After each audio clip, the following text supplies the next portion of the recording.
Ciência, Saúde e Espiritualidade. NUPES, Núcleo de Pesquisa em Espiritualidade e Saúde, da Universidade Federal de Juiz de Fora.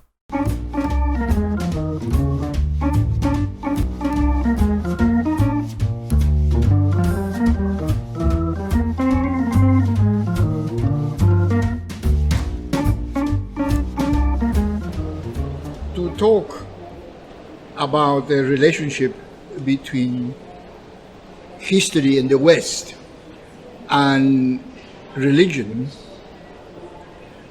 is complex because up to the sort of early 19th century, there was a total identification. It is not possible, in fact, to talk about the history of the West without taking into account Christianity and indeed other religions.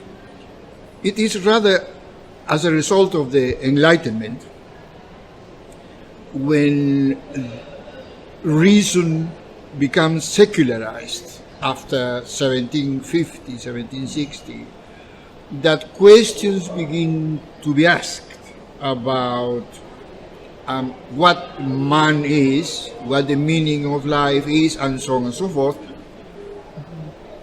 Again, and by then the religious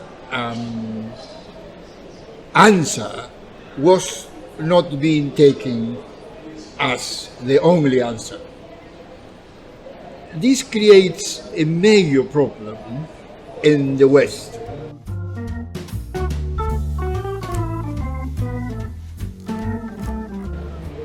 As the sciences, first the natural sciences, and then the social sciences that were being developed at the time become secularized, they try to organize the languages.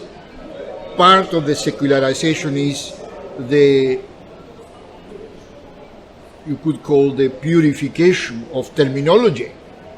And one of these changes affected the view we have about the relationship between things like disease, madness, spirituality, and the rest of it.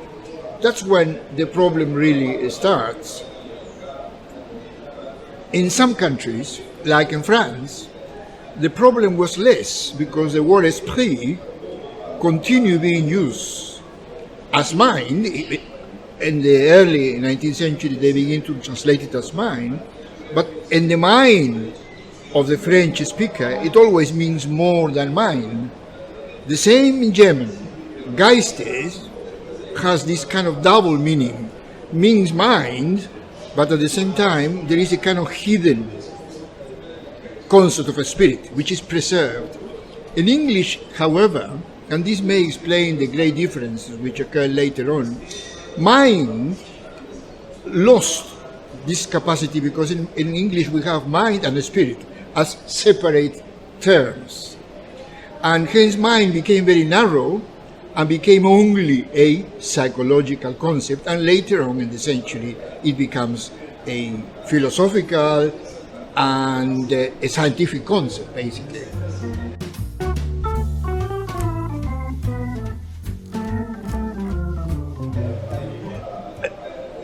To analyze the linguistic changes, let's say between 1750 and 1850,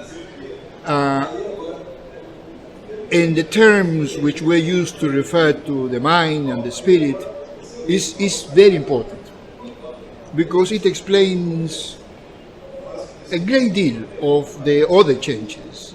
People who wanted to have a more secular view, for example, of the mind, felt that the spirit was no part of it, particularly in the English-speaking world.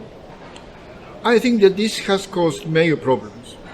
The fact of the matter is that madness, now mental disorders, are too complex behaviors just to have a psychological or medical view of it. Basically, they are too complex.